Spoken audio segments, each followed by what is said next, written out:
Top in that area. Down here.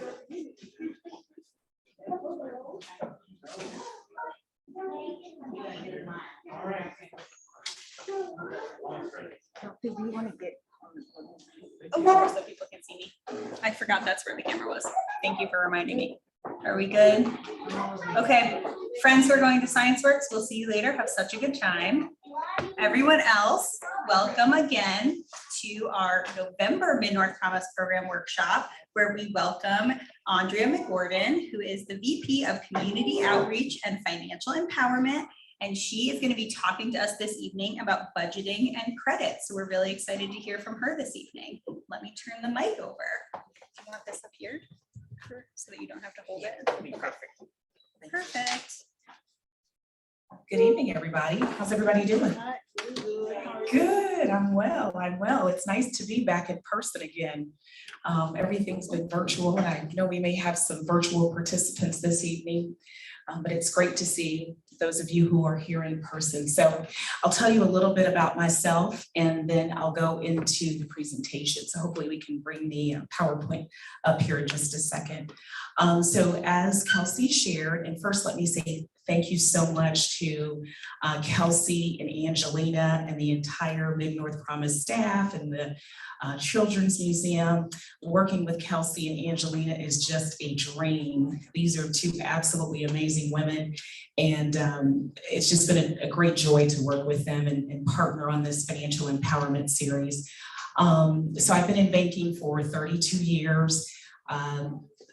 Worked in the private banking space for about 20 years. And then had a passion for all things community, served on multiple boards and very active in the community, and moved to Old National Bank in 2019. And when I got to Old National Bank, there was someone in the space that I'm in right now, but that young lady was fortunate enough to move on and got a great opportunity, and this opportunity opened up, and so it was just like everything just aligned. And so this is definitely a passion of mine. It's really the way that I live my life in terms of wanting to help others, being on the private banking side and seeing how information and knowledge can be shared and how it can transform your life and it can make a difference, the sharing of information. And so just felt a passion around being able to take that to all communities and make sure that everybody has access to the same information, so that we can make better decisions about our finances and just be stronger financially. So we'll go ahead and move into the presentation. We'll let Angelina, she'll bring that up for us. And I'll go through the presentation. I'll go through as many of the slides as I possibly can. And then at the end, we'll do a Q&A. But if you have a question before we get to the Q&A, feel free to raise your hand or just, ask your question. And I don't mind stopping for questions. This is a series that we're going to do through May of next year. So we won't be together in December, but we will be back again in January. So I hope that you can come out and be with us in January or watch virtually. But it is a series. We're going to deal with budgeting and credit tonight, but we're also going to deal with small business ownership, entrepreneurship, investing. We're just going to kind of take a holistic approach to this series and try to address all of the things that could potentially impact our finances. So I'm going to go ahead and get started. So hopefully I can use this little, it worked, very good. Okay, so thinking about finances, I hope that as I'm moving through this presentation that you'll give thought to your personal financial position and kind of how things are looking for you personally. And again, what really, I think one of the greatest things that changes financial outcomes is the sharing of information. It's also the implementation of that information, but it's very much the sharing of information. So taking ownership of that information, then looking at your personal picture and then thinking of ways that we can make changes. So some of the things that we think about when we think about our money is the way that we desire to live, our desire to take care of our families.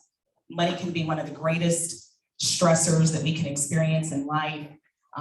We can worry about our bills, about debt, also retirement. Money can give us the freedom to do what we want to do and the way that we want to do it. It also can provide independence, security, and self-sufficiency. And it can make a positive impact on our lives, make us feel secure about our ability to provide for ourselves in retirement.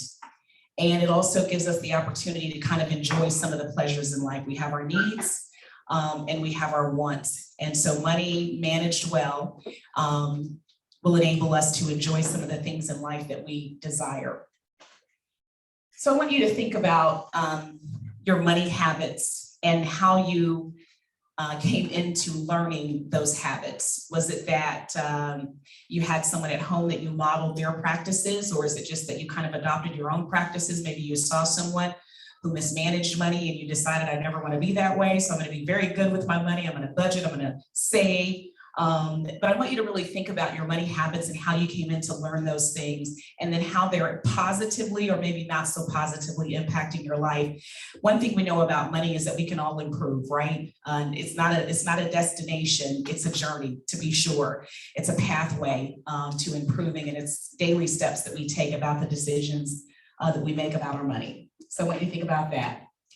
And just before I go any further and I talk about our goals, I want to ask a quick question of all of you. And maybe if you could just let me know by the raising your hand if you're comfortable doing that.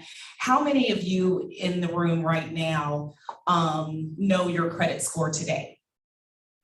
Perfect. And how many know that credit score among all three repositories? Perfect. Very, very good. I'm glad to hear. How many know their debt to income ratio? Perfect. 2 people. How many know their net worth? How many of you know your net worth? Awesome. That's awesome. That's very, very good. That's unusual that most people don't know mostly everybody knows their credit score, right? Because we have it on our, we have it on those apps on our phones, and they're constantly alerting us, this is what happened to your credit score. And it can be really good and it can be really stressful, right? It's like, it's a double-edged sword, but most people don't always know their net worth or their debt to income ratio. If we don't get to that tonight, come back in January, because in January, I'm going to walk you through determining what your debt to income ratio is and how that debt to income ratio is impacting all of your credit decisions. So a little cliffhanger there. All right, so some of our goals, and I'm reading this, and boy, oh boy, I left my glasses. So. All right, so we have SMART goals, and you can read that up there. And then we have our plan of attack. Some of the things that you can do to think about reaching your goals. Some of the ways that you can make decisions that will help you to be better about your money, what you think about your money, and the ways that you can get wherever you want to go in life through changing your thoughts and adopting better financial habits. So utilizing your SMART goals will be critically important. And you have to set those goals. You have to kind of understand what you want to accomplish. One of the things that in my practice as a banker that I notice about finances is that if you don't have a plan with your money, you can look around and you can come into thousands of dollars and you may not know exactly where that money went. It comes in one day and it's gone a few days later. But if you have a plan of action, if you have a strategy, it can help you to manage through and achieve your goals. And I always like to say to everybody, life happens. I was talking to a young lady as I was coming into the room this evening, and we were talking about finances, and she was sharing a couple of things with me, and I was saying, hey, listen, life happens to everybody, whether we like it or not. The best laid plans, right? You can set your goals, be very disciplined, and then life happens, and that's okay. You can't control everything. We certainly want to just try to deal with the things that are within our control. All right, so lifestyle choices. Your money personality is how you choose to manage your money, and this includes spending habits, savings, your relationship with money, how you see money, your emotions. Obviously, when we think about emotional intelligence, right, and we think about emotional intelligence related to money and how we see money as either a source to help us to achieve things or a way to prove things. And so we have to be sensitive and mindful to those kinds of things and try to adopt those healthy sets of beliefs and ideas about how money can impact our lifestyle. How you manage your money overall, how you manage your money determines your overall finances. And why is it important to identify your money personality? Okay, so we're gonna go into budgeting. It sounds like if I'm reading the room correctly, and I'm not sure about our virtual audience, but if I'm reading the room correctly, it sounds like a good number of you are very sensitive to budgeting. But again, what I always know is that we can always be a little bit better. Okay, so people with no money skills often make poor financial decisions, okay, regardless of how much money they have. This could not be more true. I've seen people that make hundreds of thousands, if not almost, millions of dollars a year, but don't have good money habits. So sometimes we believe that if I don't live paycheck to paycheck, then I could have more money. But if you have lots of money, but no discipline and poor habits with your money, it doesn't matter how much you make. You can be just as, broke as anyone else, right? So budgeting provides control, organization, and it also affords us the opportunity to have more money. And budgeting helps to create opportunity as well. All right. Did I lose it? Let me try to do it for you. Okay, thank you. Oh, there we go. Perfect. All right, so you may not have perfect. Kelsey's passing out a worksheet. And this is a worksheet that you can find on oldnational.com. If you go to Old National's website, there's a robust financial plan that you can find on that website that will help you to navigate your personal finances. You could go to oldnational.com, go to community, go to about, and then there's a whole curriculum around financial education, and it's actually very good. That worksheet that Kelsey just passed out is located on that site as well. But that document kind of walks you through looking at your budget. Let me ask a question. When was the last time you looked at your budget? Okay, that's fair. That's fair. We've been in a pandemic, right? And life has been happening to a lot of us. And so we're just kind of navigating and getting through and adjusting to all of the changes that we've had to endure without any cause, anything that we've created, right? We're just navigating through all of that. So now is a great time as we're preparing to transition into a new year, 2022, and as we're preparing to hopefully start to transition into a place of normalcy, to relook at our budgets, right? And relook at our income on an annual, on a monthly, and a weekly basis, and look at our outgo, our expenses every month to reevaluate those things and to kind of get a sense of where we are with our money. One of the things that happened through the pandemic is that our government kind of sent out some extra money, right? And depending on where you are in that spectrum, maybe you came into some extra cash. And so one of the things that I like to encourage people is that when those things happen, sometimes we just need that money to survive, right? Sometimes we just need it to pay the bills and keep things going. But if there's ever an opportunity to kind of sock a little bit of extra cash away, take advantage of those opportunities whenever you can, all right? So when you have time at your leisure, take that worksheet home with you and walk through that, again, in preparation for next year and all the things that we want to accomplish. And this particular slide just kind of walks you through thinking through that budget worksheet, okay?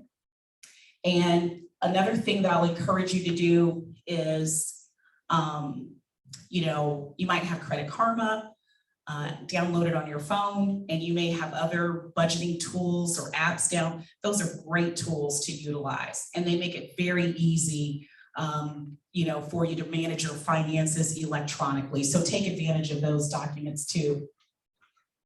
Oh, next slide. Yes, please. I don't think that's working. Maybe the battery. Let's do it. Will you let me know when I'm at about 40 minutes? Okay, perfect. All right, so banking basics. All right. So when we think about banking, one of the things that I noticed through the pandemic was that how important it is to have a relationship with your bank. Somebody that can kind of walk through unusual challenges in life with you, and especially if you are a small business owner or an entrepreneur, having a banking relationship is critically important. Even as a consumer, as a regular person, having that banking relationship and having someone that will share information and opportunities with you is critically important. When we think about banking basics, we think about savers, deposit. Now, we know that interest rates are really low on deposit products today, so you're not going to make a ton of cash. But the practice or the discipline of savings is still critically important, and we never want to lose sight of that. Savings in our savings account and savings in our retirement accounts. If you're employed by an employer and you have an opportunity to put money into your 401k, I would encourage you, and we'll revisit on this, to make sure that you are contributing at a minimum up to the match, right? So when you think about whenever your company matches, that should be the point that you are savings at that level, right? If I can just take a survey of the room, how many are contributing, if you don't mind, are contributing to you? Very good, awesome, perfect.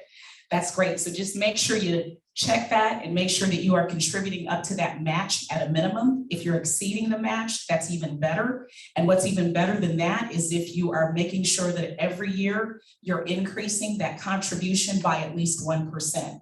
And you can set that up so that it happens automatically, and you won't even really miss it out of your paycheck, since those are non-tax dollars, right? So just make sure that you're doing that, because as a banker for 32 years, these years went by so quickly, right? I never dreamed that 32 years would go by that fast. So time just gets away from you.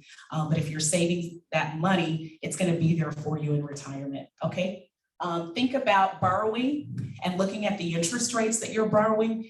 Obviously, with great credit and a great credit score, you're going to have better opportunities to pay lower rates on your mortgage, your home equity line of credit, your auto loan, any of those products. So you want to be mindful of that credit score. And we will talk about, maybe in our next session, about generational wealth.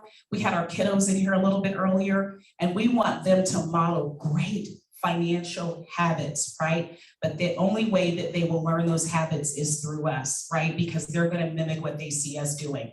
And that has such a positive generational impact when we can model great money habits in front of our children. Okay, think about a bank versus a credit union, and then understand the difference. Sometimes credit unions will have better rates of interest, but you have to keep a little bit more on deposit, and there are different requirements. But you have to find out what works best for you. Okay, next slide. All right, so this shows the beauty of compound interest. And again, interest rates are relatively low, not relatively, they're really low, right? They're really low on deposit products right now. So, but again, just maintaining that habit of putting money into some sort of savings account, or however you do that, just setting that money aside and deciding that this is money that I will not touch, it'll just be there. And then having that emergency fund so that you can go to that. I would say start with an emergency fund first if you don't have one, and then start to set aside money for just regular savings, okay? But this shows the beauty of compound interest and how our money grows when we save it. Now, obviously, these are some really, if we had rates like these today, right? If we had 6.8 interest rate on a deposit product, that would be phenomenal. That rate today is probably maybe something like 1%. But again, it is the discipline and the habit of savings, because rates have a cyclical cycle, if you will. And so they will start to trend upward again at some point. They may not get back to that place, but they will go back up again. And so there'll be an opportunity to have a better rate of return on our deposits. But today, the most important thing is just continuing to have that habit. And then when you think about investing outside in stocks and bonds and things of that nature, that's where you can really have an opportunity to grow your money at a higher rate. Okay, next slide. All right, this slide continues to talk about banking basics. Does the bank that you bank with offer an online platform? Understanding all of the costs that are attached to having that particular banking account, or should I say banking relationship, and then understanding the convenience. Is that relationship convenient for you? I always like to say, people still matter. Digital platforms are critically important, and having access and convenience, you can't underestimate that. but it's also important to just kind of know somebody, right? To have a person that if you need to go in or call, that your banker knows, who you are. So again, I just want to reiterate the importance of that. Consider all of your future needs that you might need in a banking account. If you're planning to open a business in the future, now is a great time to establish a relationship with your bank.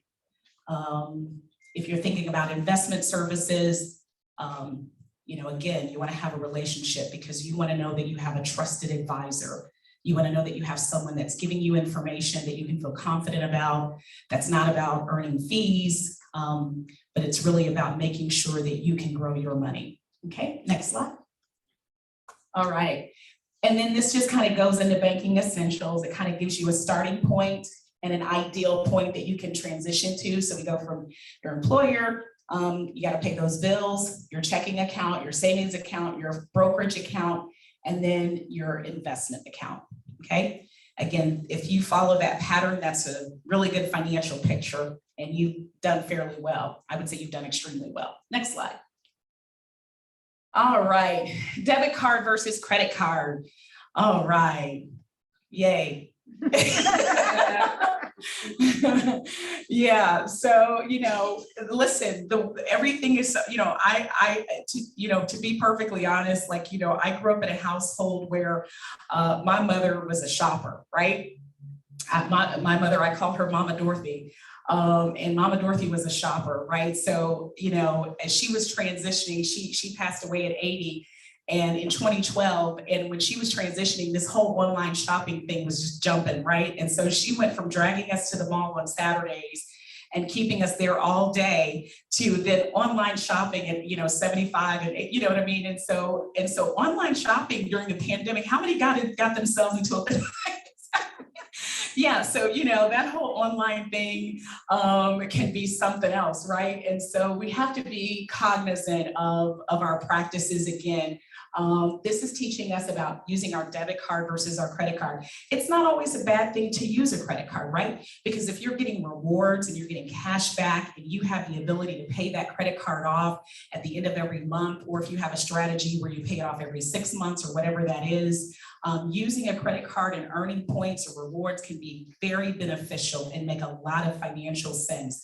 But if you don't have that, then you really need to consider how you're paying for things and then think about the convenience. Like I had to put those stops in place. Like I had to delete the app, the Amazon app has to come off the phone, right? Because it's just too easy to go on there and say, I need something and order it, okay? So think about these things. Think about how you're using your debit card versus your credit card. Okay, and you can kind of read through that and it gives you lots of good information. And if you're using a credit card and you're paying an annual fee, that's a good one to evaluate, right? What's the rate of interest that you're paying? Because you're now paying, if you're paying a high rate of interest plus an annual fee and you've got a great credit score, that's not the right product, right? You should be searching for something that has a low rate of interest, no annual fee, gives you points and rewards and cash back, something that benefits you. And it's really can be, life is busy and sometimes it's kind of you get in the monotony of life, and you don't take time to look at things as we should, but set a date. Right after the first of the year is the time that I go in and I get a copy of all of my credit reports to make sure there's no fraudulent activity on any of my reports and that everything that's out there is accurate. And I kind of take a look at my overall financial picture right after the first of the year because the things are settling down and we're transitioning into a new place. So think about those kinds of things and think about how you're spending. You should not have to give your hard-earned money away. That's your money, right? And you deserve to hold on to it, okay? Next slide. All right, so this talks about what credit is, good credit versus bad, and then purchasing with your savings account versus purchasing with a credit card. Again, just be mindful, take a look at things, sit down, write it down, put it into an app, use your worksheet there, go to Old National's website and take a look at what's out there, but just evaluate how you're spending your money. Again, it's your hard-earned cash and you deserve to have those dollars to go as far as they can to your benefit and not to anyone else's. Okay, next slide. All right, credit history. We have 3 repositories, right? Everybody knows who they are. Experian, TransUnion, and Equifax. And they're constantly rating our overall credit history and everything about our financial and in a lot of ways our life decisions are impacted by what's contained in those credit reports. Employers look at your credit report, right? They make employment decisions oftentimes based on, to some degree or another, your credit score and your credit report, okay? Your insurance, car insurance, health insurance, life insurance, all are making decisions about you based on what's contained in those reports. So it's very important that if everybody else is using it and evaluating it, that we take that look ourselves. Yes, ma'am. I don't know why an employer would be looking at my credit report. Why Yeah. would they? Yeah, well, your credit report is, this is how I would answer that. Your credit report, I think employers view that as a character evaluation. If you're a person that's paying your bills and doing the things that you're supposed to do financially, then maybe they look at that person and say, oh, this is a person who has great character and integrity. They're paying their bills on time. They're living up to their obligations that they've agreed to. And that's the kind of person that we would like to hire. Whereas maybe, and I'm not saying this is right or wrong, I'm just saying this is kind of how maybe employers might look at it. Maybe they then say if there's a person that's not paying their bills, right? And everything is past due and nobody's getting paid. And so then we don't know like what kind of person that might be if we were to hire them. So that could very well be maybe how employers are making those decisions. But you just want to have a great credit history for yourself, right? You just want to do that for yourself because again, it is impacting you whether you realize it or not, right? It's the world that we live in. I know many of us would probably change things if we could, but these are the systems and structures that we have in place today. And so we kind of have to, operate within those for now. So the credit bureaus compile all of your information and then they give you a lovely score, right? 350 to 800, with 800 being a great score. In my banking career, I've probably seen scores in the 800 range a handful of times. So if you're in the 800 range today, I would say, great job, right? If you're not, I always say don't feel, to me, the credit score is not something that you should feel bad about at all. It's something that you should work on, right? It's not a time to, I get the updates on the app and if you pay off a credit card, your score goes up. But if you use your credit card, it impacts your score. You could have a plan to pay that credit card off at the end of the month, but it's still going to have an immediate impact on that score. So it's never something to feel bad about, but it is absolutely something to be mindful of and to continue to work on because of all of the ways that it impacts our lives, okay? So this kind of gives us a guide on what good credit scores are according to the systems that we have in place today. 740 is going to be great. 660 is going to be in the C range according to the systems that we have, and then under 580, that's definitely an area where we can improve and bring that score up. How many know one of the quickest ways to bring your credit score up? Who said it? Yes, ma'am. Absolutely. Paying your bills and paying them on time, right? So when you pay your bills and you pay them on time, that's one of the quickest ways to improve your credit score. Who can think of another way?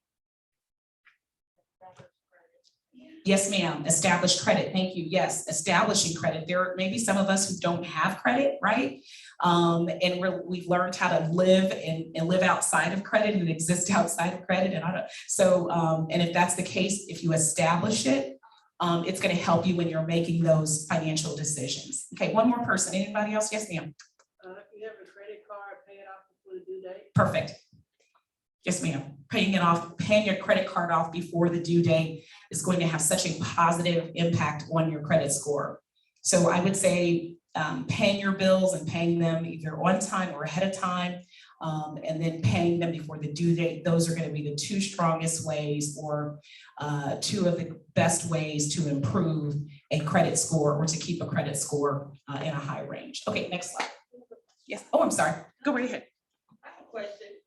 I've always heard that, okay, say, for instance, you got your credit card and you really want to pay it off, and you can, but I've heard that theory of at least stretch it out for 6 months so that they can see that you're paying it on a timely basis for that 6 months. Yeah. So is that still true? Yeah, that's a great question, actually. There is a degree of truth to that. You know, when you think about establishing credit, if you're in a place where you're establishing credit and you need to demonstrate a repayment history, then yes, doing what you just suggested in terms of having a credit card, using it and allowing the balance to be outstanding and then making payments on it every month, one-time payments or ahead of time payments every month, that starts to demonstrate a credit history and your ability to repay and to repay on time. And that helps to build a positive credit score. Okay. Yes, ma'am. What is the difference between the different credit scores, like Yeah. Vantage, FICO, like those are the main ones that I see. What's the difference? Because they seem to use the same scoring system, but they're not the same. Yeah, you know what, I don't know that I fully understand the differences between the Vantage and the FICO, but what I will tell you is, much to your point, is that most of those scores are utilizing information that comes from each of the repositories. And what's happening today is there are a lot of changing dynamics around what determines our credit scores. I believe the FICO is a little bit more comprehensive and it pulls more information, more data into the score outside of what's contained in the repositories. The repositories would be the foundational piece, but then they're looking at additional things. If you think about right now, Experian, you probably have heard of Experian Boost, right? Everybody's heard of that, right? Where now they will actually evaluate the repayment of your electric bill, right? The repayment of your cell phone bill, and they will bring that information into the financial evaluation, and then they will increase your score, assuming on-time payments accordingly, right? So I believe the Vantage and the FICO do something very similar. They're looking at a more comprehensive, they're taking a more comprehensive evaluation of your overall financial picture, and then they're determining scores from there. I would say, you know, for example, like with Discover, when you look at your Discover, if you have a Discover card, they always look at the FICO score, right? Discover is one that's really strong with the FICO score.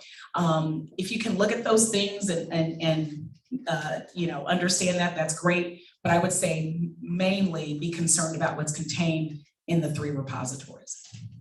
Yes, ma'am. So also, I learned this the hard way, is carrying a high balance can also Yes. have an impact on your credit score. So you want to kind of keep a low balance if at all possible. That is a key factor right there, because in what she just said, in case you didn't hear her, is that one of the things that can negatively impact your credit score is carrying a high balance on a credit card. So let's say, for example, you have a Capital One card and the credit limit is $5,000, right? And if you carry a balance in like the $4,500 or $4,800 range, that means what the credit repositories assume is that you're going to live to the limit, right? You're going to live right up to that limit, and they view that negatively, and then you're scored accordingly. So one of the quickest ways to make sure that you maintain a good score is that you bring that balance down to about 30% capacity. So you want to carry about no more than about 30% capacity. So for example, if you have total available credit among all of the outstanding credit cards that you have, let's say you have total credit availability among 5 credit cards of like $10,000. You don't want to have more than about $3,000 outstanding on all of those credit cards, because when you start to move beyond that 30% threshold, then it starts to impact your score. Okay, good question. All right, next slide. I want to be mindful of, am I close? Yeah, 10 minutes. 10 minutes, okay, very good. All right, so when we think about credit history, we just talked about this is good, 35% on-time payments, 30% debt versus available credit, 15% length of open lines of credit, and then 10% is evaluated based on how often credit is applied for. That's a big one that we don't always take into consideration. When I graduated from high school, I was never the traditional college student. So when I graduated from high school, I worked and went to school. And so, I mean, I just thought, I had to go apply for this card. I wasn't going to use it, but I just wanted to apply. I don't know, it was like a symbol or something. And so, but then I realized quickly, oh my gosh, you're applying for these credit cards and it's having a negative impact on your credit score. So when you have multiple inquiries into your credit report, that actually creates a negative outcome. So you want to be sensitive to that. Now, the good news is this. Let's say you're buying a car, right? And you're trying to find a good deal because you should find a good deal when you're purchasing a car. So you go to multiple dealerships in an effort to find out what they're going to offer you. When you apply for credit that way, typically it does not negatively impact your score because the repositories recognize there's an event in this person's life, and that event is driving their application for credit. And then they make determinations accordingly, okay? But when you have multiple inquiries from multiple vendors or creditors over a period of time, that can negatively impact you. So you just want to be mindful of something like that. And then various other details would be the other 10%. Yeah. Quickly explain the length of open credit. Yeah. lines, Because I'm wondering if that has to do with the not having a bit. full-time job anymore because of kids, and I've been like holding on to the credit card, my Sears credit card. I'm like, I don't know, will I be able to apply for credit? Like, Yes. So it's good to have, thank you for asking that question, because that's a really, really important question in the sense that, having, sometimes if you come into money, right, let's say you get, I don't know, a bonus from work, if you will, and you come into substantial amounts of cash and you say, hey, listen, I don't want to make these credit card payments anymore. So I'm just going to pay these cards off and close them out, right? How many have done that? And we know now you shouldn't do that, right? You should pay them off, but you should not close them, right? You want to pay the credit card off and you want to leave it open. And that's because when you have a credit card for a long period of time and you're not carrying a balance, that has a positive effect on your credit score and your credit history, right? So to your question, the length of having a card open is a very positive thing, and especially when it's at a zero balance, and you want to leave it that way. That is why, when I said earlier, at the beginning of the year, it's a great time to take a look at your credit report, because believe you me, in the world that we live in today, somebody's looking at it, So if you're not looking at it, someone else is, and you need to know what's contained in your credit report. And even to the degree that we do live in a world where sometimes our information can be used fraudulently. And if you're not paying attention to what's happening to your credit report, someone could be using your information and decisions are being made about you that you don't even know the information is out there, right? So take a look at it and make sure that you know that what's in there is accurate, that it's not fraudulent, that it represents who you are and the decisions that you're making, and that you're benefiting from it. Yes, ma'am. I just want to say, I appreciated you're saying zero balance, because a couple of cards I had zero balance. I went to use one of them around the holidays one time, they closed it out because I didn't use it. And that will happen, right? Like I just had a card where they were like, if you don't use the card, by this amount of time, then we're going to close the card down. So I went ahead and just put like a few dollars on there that I'm going to just pay off, right? So if you have the ability to do that, go ahead and try to keep those cards open. But again, you can't keep the card open and then not take a look at and know what's happening. Those two don't go together. When you keep the card open, you got to take a look at the report to make sure somebody else isn't using it, right? That's critically important. Yes, sir. Yeah, I was wondering if there are other ways of your credit that negatively affects you, like employers. Yeah. If you have a lot of employers looking into your credit, does that negatively affect? No, so employers can do what's called a soft pull. And with that soft pull, it does not impact your score. Yeah. But yeah, and there are sometimes, like, for example, when you're receiving advertisements in the mail that say you've been pre-approved or pre-qualified, that's a lot of times what they've done. They've done that soft pull, which is just like a very quick, analysis of your report. It's not the detailed report. And then they pre-qualified you with the hopes that you'll go ahead and apply and they can do the full inquiry and then make the final credit decision. But yes, you're absolutely right. That does not impact your score. Yes, ma'am. Did I see a hand? Okay. All right, very good. Next slide. All right. Pay bills on time. We said that. Use online and automatic bill pay. That's been a lifesaver for me. Keep your debt, what you owe on credit cards as low as possible, and have insurance to protect yourself. And then be very mindful of identity theft. When I started in banking almost 33 years ago now, 32 years ago, we dealt with fraud probably once. I maybe saw a fraudulent transaction once every blue moon. Today, we can see fraud happening multiple times in the same day with multiple people. You have to protect yourself. It's just the nature of the fact that, we're on social media platforms and we're sharing information and things of that nature.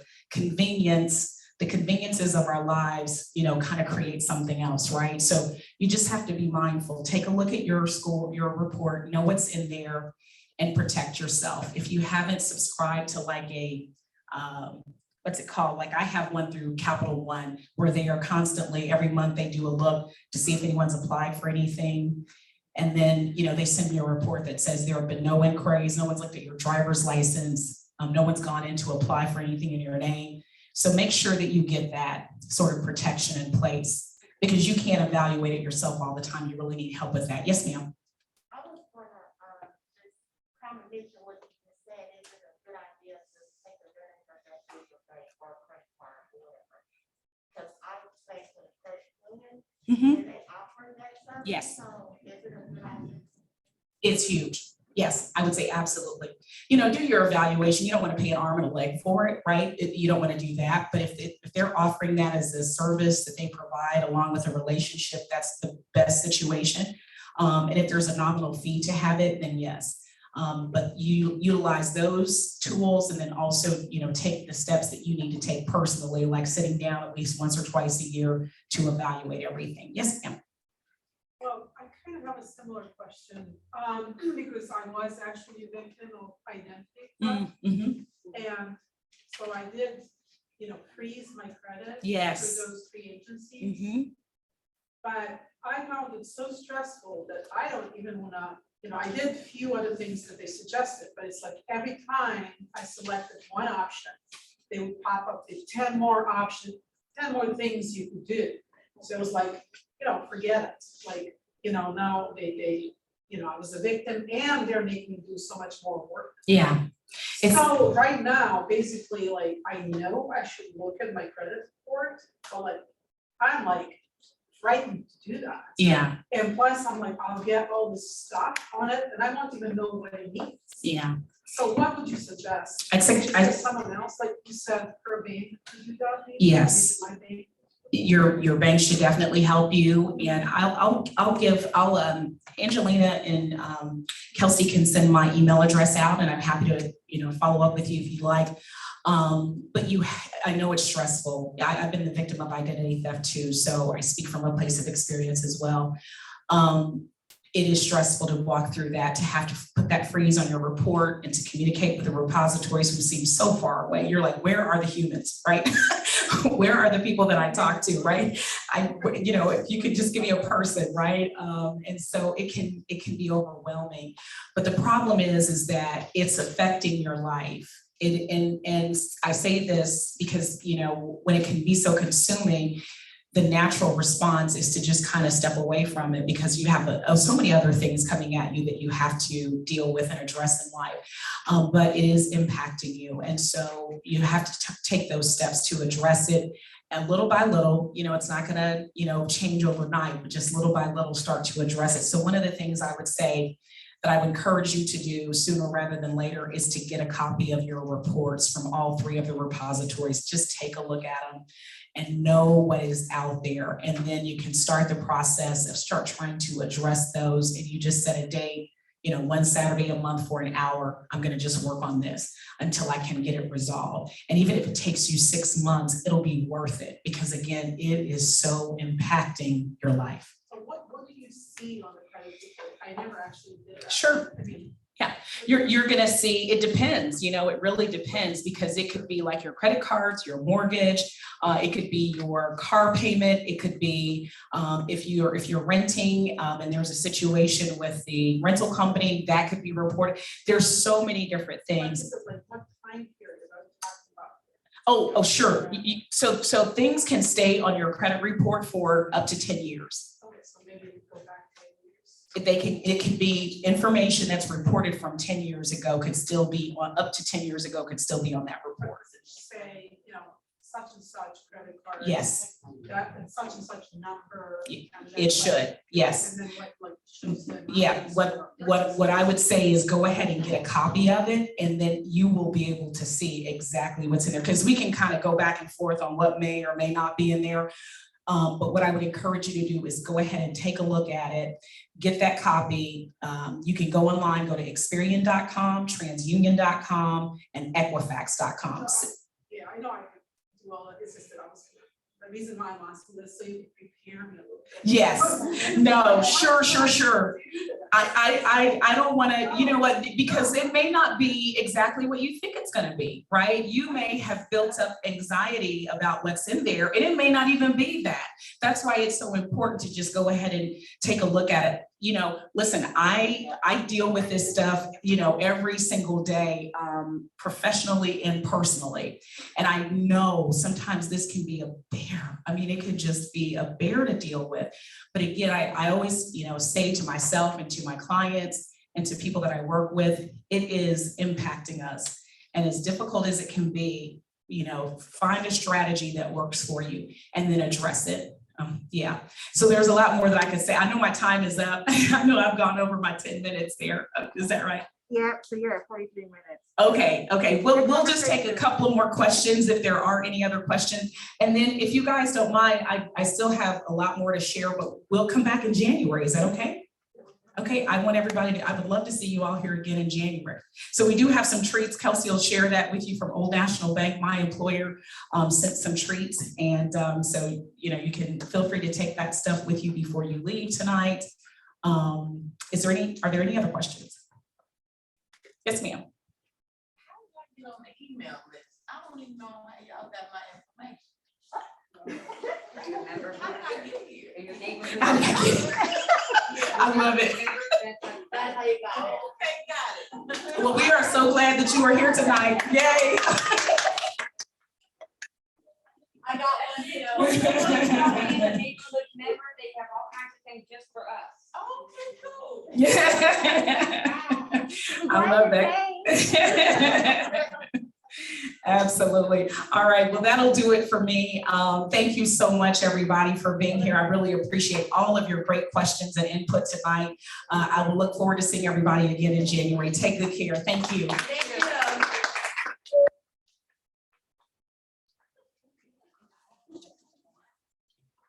Thank you so much, Andrea. And thank you for bringing up that point. This is also the first workshop where we've invited neighborhood club members who are not yet a part of the North Promise program, or maybe don't know that much about the North Promise program. But we really love the content here that we do at these workshops, and we want to make sure that everybody who wants access to it and wants to hear it is able to participate. So for those who are neighborhood club members and haven't come before, welcome. We're really excited that you're here.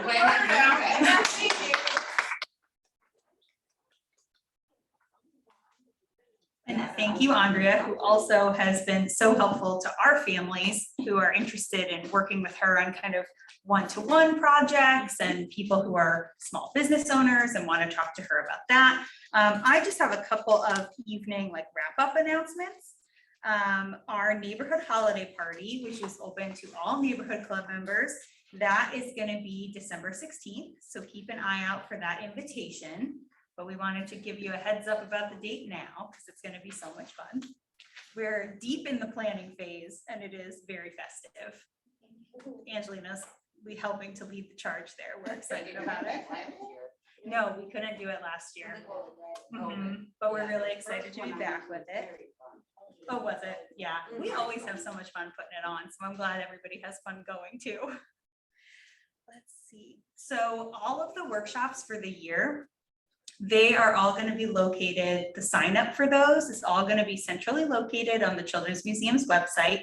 So we will make sure to send that link out to everybody, but it's all in one place ahead of time. So you can kind of, once the website is totally finalized, you'll be able to scroll through and see the different topics that are coming up and what dates they're happening so that you can register for the ones that are the most interesting to you. And then certainly if anything changes, like if we needed to go virtual for some reason, we would let everyone who signed up know that. But we wanted to let you know because that's a little bit different this year. We're doing it a little differently, but we're excited that it's all kind of centrally located and that you can find it all in one place. Everybody's been cooped up, so it'd be nice to get out. I know, right? It's nice to be out of the house a little bit, huh? Let's see. Oh, and I forgot to mention for neighborhood club members, if you want a little bit more information about the Mid-North Promise program, you're welcome to come talk to me. You can email me. You all have my email address from the confirmations for the workshop, but we also have Mid-North Promise program brochures in the back if you wanted to take one home with you. And I am going to pass out surveys in a few minutes, just so that you guys can give us your perspective on this specific workshop, the topic. We really love to get your feedback and make sure that we're presenting content that you're excited about, that you're interested in. So I will do that in just a moment. And the kiddos will be back in 10 minutes or so. So please feel free to take a tumbler on your way out, and then those bags in the back, they're brown and white bags, they each have science kits in them to take home. So please, if you have a kiddo, under the age of 12 or so is kind of the age group that they're designed for, please feel free to take one of those home with you as well. And I'm going to get your surveys, and we'll get going with that. Oh, yes, thank you, Angelina. And everyone who participated this evening, which also includes our virtual participants, will be entered into a raffle to win either a refurbished laptop or a $100 certificate to put towards a 529 plan. So we're so excited about that. It's the first time we've been able to do something like that. So we're excited about it. Thanks. Okay, let me get your surveys. Do you have anything, Angelina? Oh, bye, our virtual friends. Thanks for joining us. It's nice to have the virtual and the in-person. Let me grab your surveys. Everybody should